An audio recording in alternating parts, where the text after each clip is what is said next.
Révélation dans le documentaire du CMR le 29 décembre 2013. Michael Schumacher est victime d'un grave accident depuis ce jour. Elle est à 2 cm de elle, ancien pilote, et pour le moins critique. Pourtant, rien. Son épouse, Corinne Schumacher, fait en sorte qu'aucune information ne soit divulguée sur la réalité de elle est à de elle, ancien coureur. Cependant, ce mardi 7 septembre, on devrait en apprendre un peu plus. En effet, RMC a décidé de diffuser un reportage intitulé Schumacher, enquête de Ferrari Friday.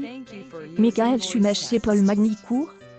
2006 Keep Fighting Michael Keep Fighting pic.twitter.com /. W4 Uxiach.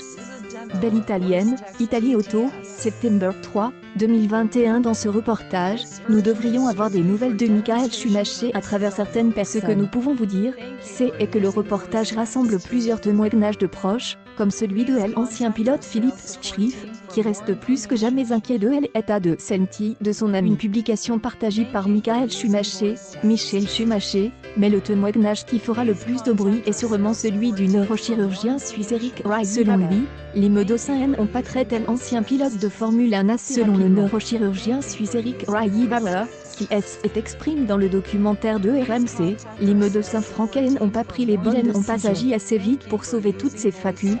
Les neurochirurgiens disent toujours le temps c'est du cerveau, c'est-à-dire qu'il faut agir immédiatement. À mon avis, nous avons attendu trop longtemps pour que le cerveau, si vous laissez le temps passer, vous allez détruire les substances du cerveau.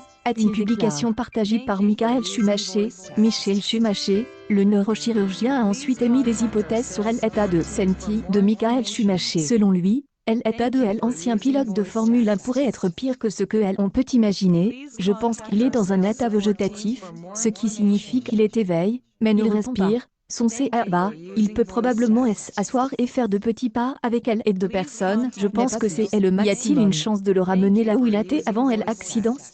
Je ne le pense vraiment pas. Si le neurochirurgien ne fait que spéculer, Jean Todt se veut plus rassurant. Il faut dire que l'ancien patron de Ferrari voit souvent son ami. Selon lui, ça senti je vois Michael au moins je ne le laisse pas seul. Lui, Corinne, la famille, nous avons vécu de nombreuses expériences. La beauté de ce que nous avons vécu fait partie de nous et continue. Comme vous pouvez le constater, ce que nous savons de l'état de santé de Michael Schumacher est assez superficiel. Ce que nous pouvons vous dire, c'est qu'il est sorti du coma en juin 2014 et qu'il a subi un traitement spécial à l'hôpital européen Georges Pompidou. Ce que nous savons également, c'est qu'il garde des importantes séquelles et qu'il n'est pas certain qu'il puisse à nouveau vivre correctement. Et que Specule News People Michael Schumacher, l'ex-champion de F1 opère trop tard.